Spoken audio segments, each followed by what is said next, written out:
In the late spring of 1940, England was in serious trouble. The Nazis had just pushed right through France and shoved the English troops up against the English Channel.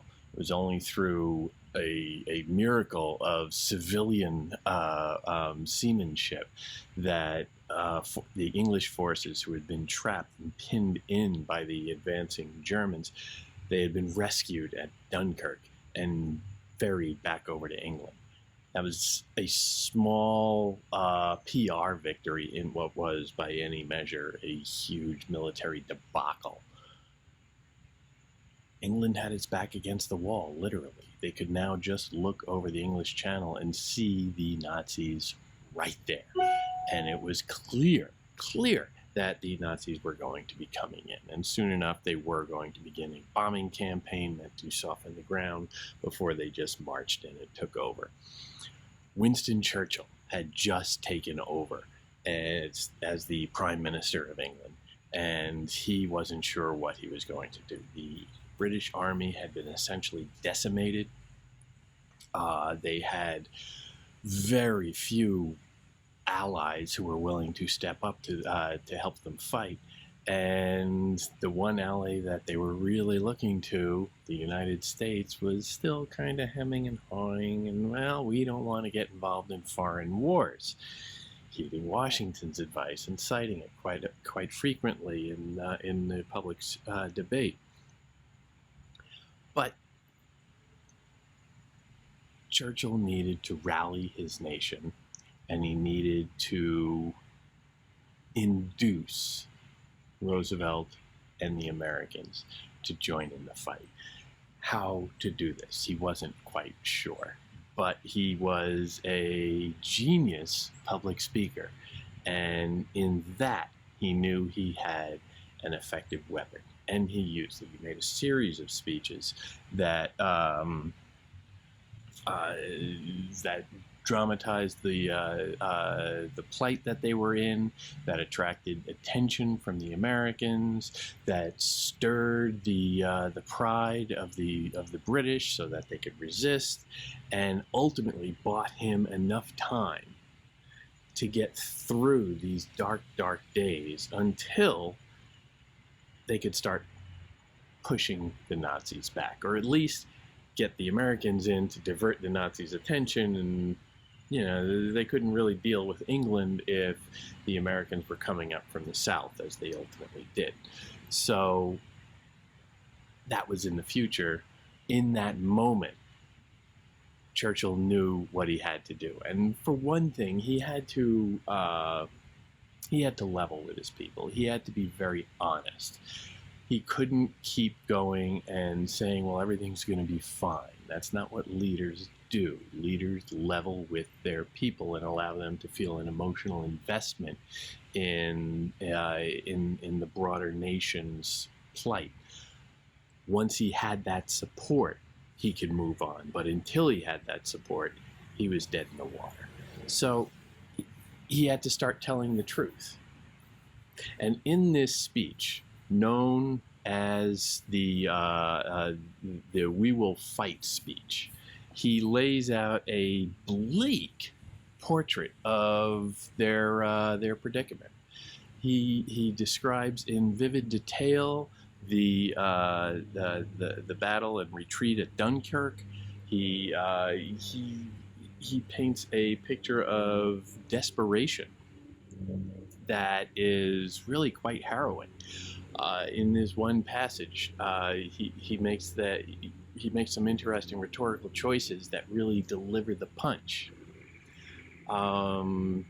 Towards the end of the speech, in the middle towards the end, I return to the army in the long series of very fierce battles, now on this front, now on that, fighting on 3 fronts at once, battles fought by 2 or 3 divisions against an equal or somewhat larger number of the enemy, and fought fiercely on some of the old grounds that so many of us know so well. In these battles, our losses in men have exceeded 30,000 killed, wounded, and missing.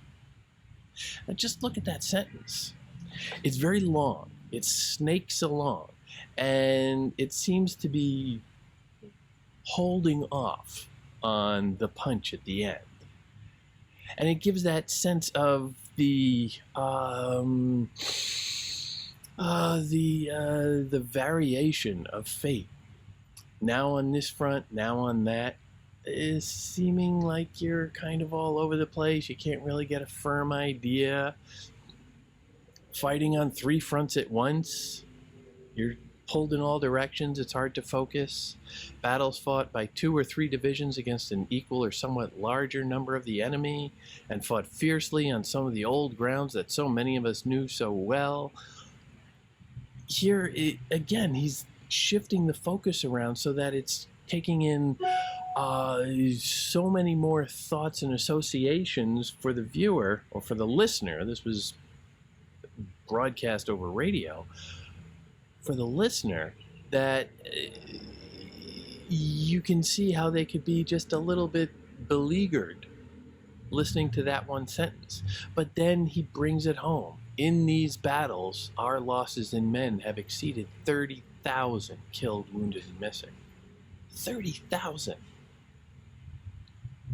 For a country the size of England, that's a massive number. And it's almost like the sentence is denying or resisting getting to that conclusion. It wants to hold it off. It wants to just get distracted by other things. But it can't. It still has to face that number at the end. Which is like the people itself. The public, which was not particularly on board with getting involved with Europe's war any more than the Americans were, keen to jump in. The English have always held themselves a little bit distant from continental Europe, and they were very happy that, well, okay, let's, as long as it's on the other side of the English Channel, we're fine. But Churchill knows he has to address those people and get them to understand that the war is coming to us.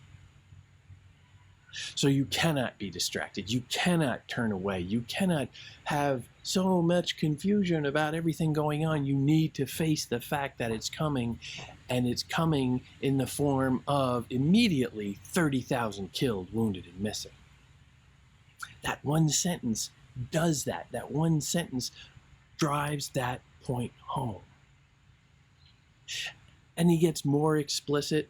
And he talks a little about victories, but they're very halting.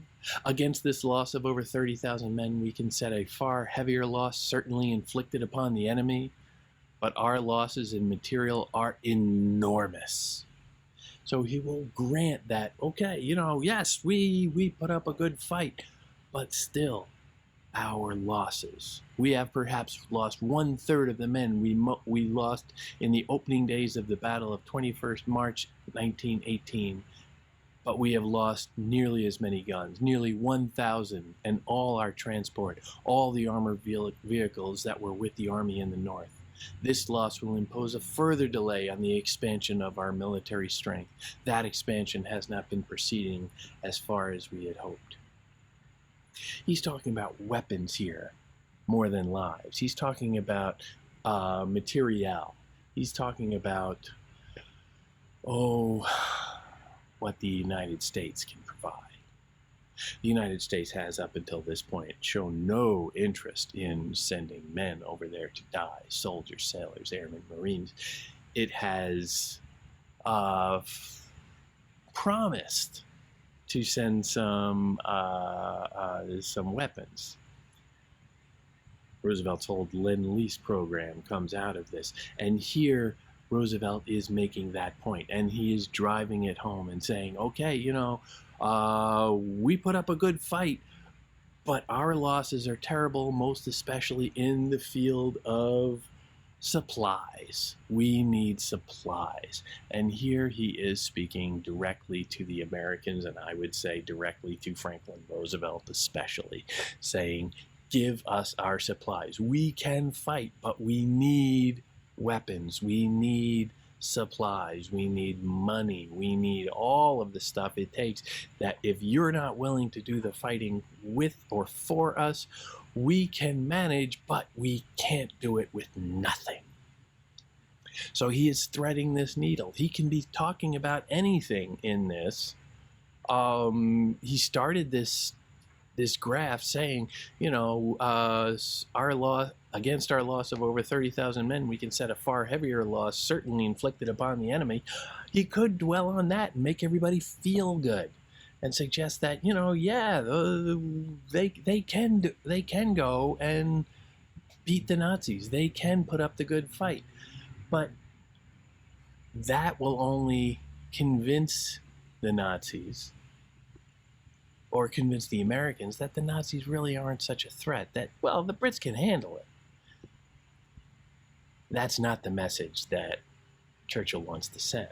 Churchill needs the Americans to understand that the Brits cannot do it alone.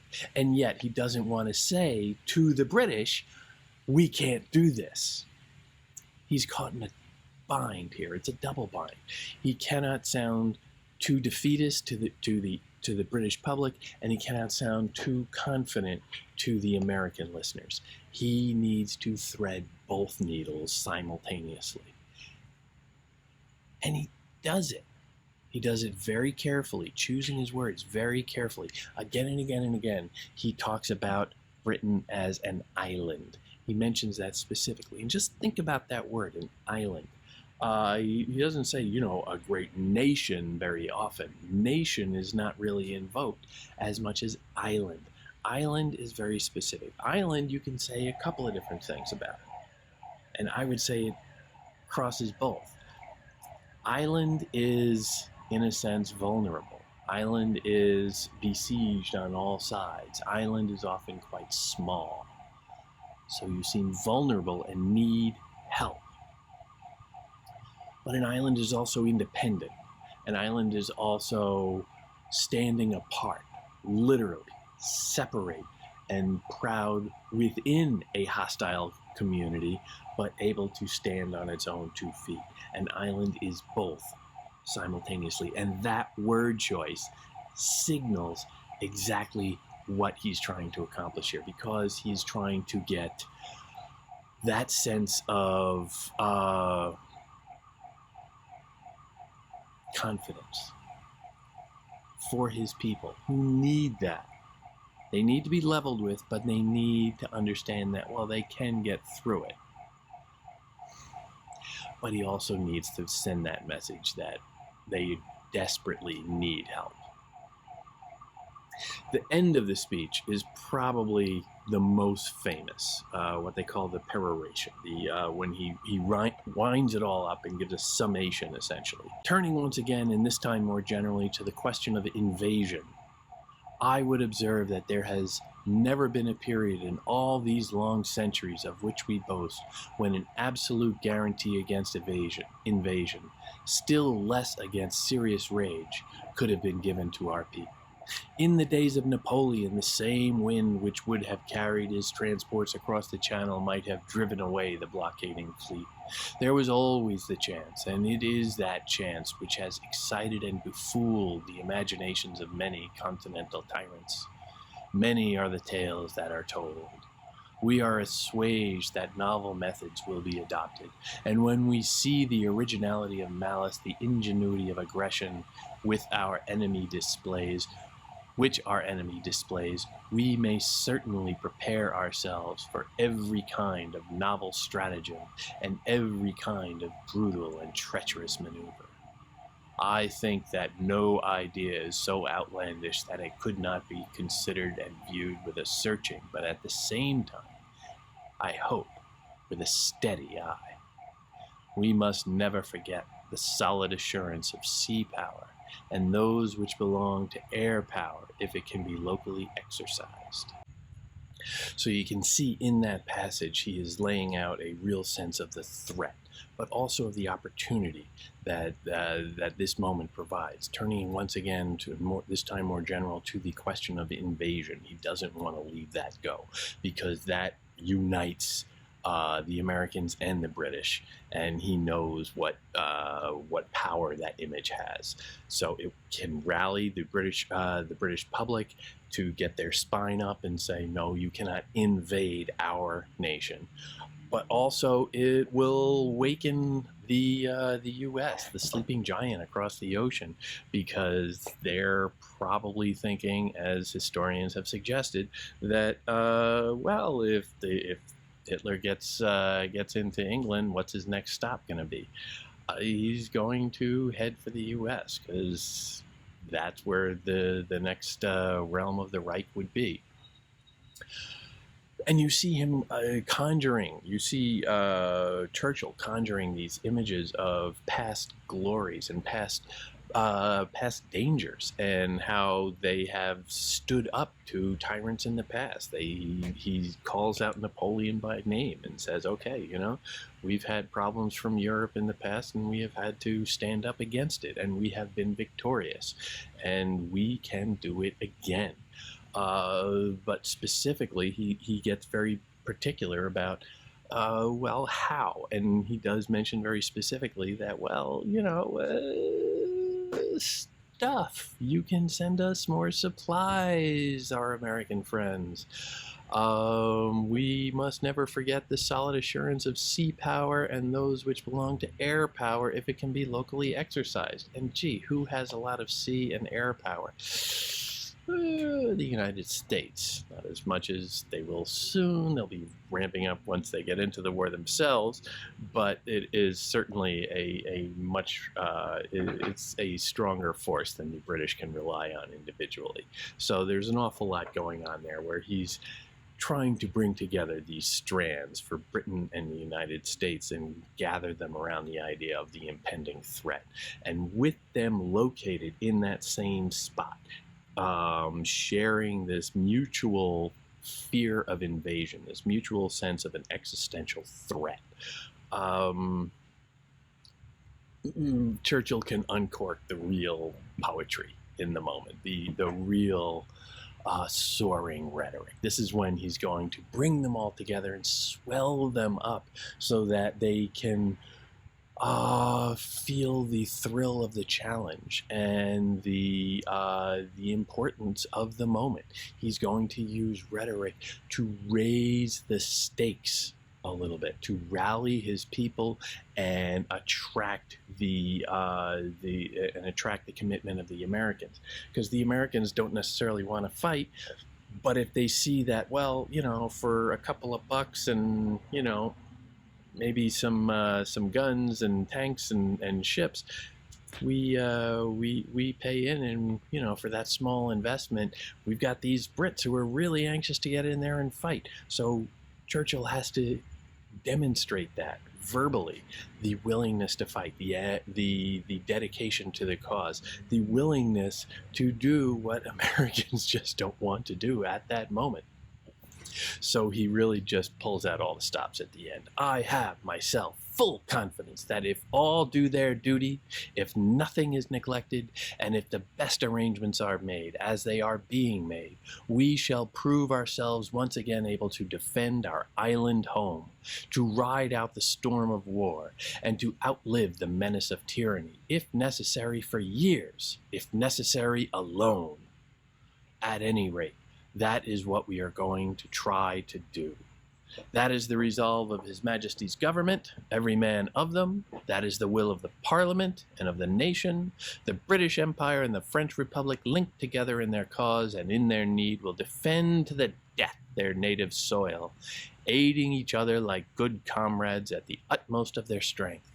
Even though large tracts of Europe and many old and famous states have fallen or may fall into the grip of the Gestapo and all the odious apparatus of Nazi rule, we shall not flag or fail. We shall go on to the end. We shall fight in France. We shall fight on the seas and oceans. We shall fight with growing confidence and growing strength in the air. We shall defend our island, whatever the cost may be. We shall fight on the beaches. We shall fight on the landing grounds. We shall fight in the fields and in the streets. We shall fight in the hills. We shall never surrender. And even if, which I do not for a moment believe this island is a large part of it were subjugated and starving, then our empire beyond the seas, armed and guarded by the British fleet, would carry on the struggle until, in God's good time, the New World, with all its power and might, steps forth to the rescue and the liberation of the old. Yeah, that repetition. We shall fight, we shall fight, we shall fight on the beaches, we shall fight on the land, we shall fight in the hills, we shall never surrender.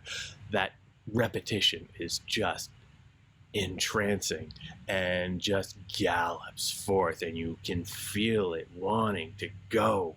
He paces it out so evenly and so relentlessly, always building, that he sweeps his audience along. He knows how to do this through the simplest techniques of repetition. And also, again, plugging the word island, dropping in the hints about other people coming in and helping, suggesting once again, oh, well, we will do it as best as we can, if we can, fight in the air, because they don't have any airplanes right now. So he's plugging all of these little political messages in here. Hints, little hints forever that are relentless, trying to drive this message and bring the Brits together with the Americans coming in and rally them all to that one vision of defending Britain. The message is not lost that he is also invoking the British Empire. Churchill was a big proponent of the British Empire, and he fully expected, historians will tell you, to retain the British Empire and in fact augment it at the end of the war if they should be victorious. And it was a point of some frustration for him that he could not quite do that. The British Empire was crumbling. Its colonial possessions, if you will, in India and Africa and all over the world were just collapsing on him. But anyway, that's a different matter.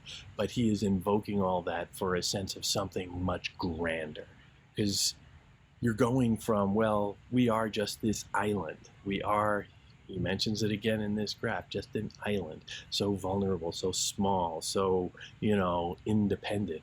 But then at the very end, he really invokes that image of the British Empire spanning the world, and he is inviting the British public to take pride in that and some comfort in that, but also suggesting that, okay, that's because we are partaking in something much larger than ourselves. We are part of the empire. We are global. Incorporating, I have to believe also the English, or the Americans rather, the New World, with all its power and might, steps forth to the rescue and liberation of the old. You could say that, well, the New World could be many different things, but realistically, it's the one thing. It's America saying that, we are part of that, and we have this bond, even if we had that little revolution thing, whatever, but we are still part of the same broader project of Anglophone empire, let's say. And so he is latching onto that belief and showing it to the British public and saying, okay, look, we're going to be okay if we stick together. If we, what's the opening line? If nothing is neglected, and if the best arrangements are made, if all do their duty, relying that if we can just hold together in this vision of British global supremacy, then we will survive and we will thrive. We can push back these invading hordes of Nazis It is an image that he's conjuring from a point of distinct weakness. Britain is at this point more of an island than an empire, and it is just on the knife's edge of fate at this point, and he is scrambling. Churchill is scrambling to keep a lifeline going, to just buy a little bit of time until the war can suddenly, can start to turn away. He's got a long road ahead. The Battle of Britain is,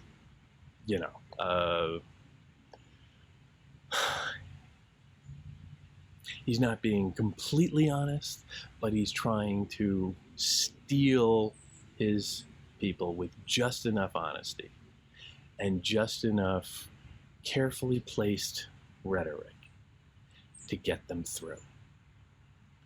And whether you approve of his imperial ambitions or not, this is what leaders do. Using language to give people hope when he has nothing else to give.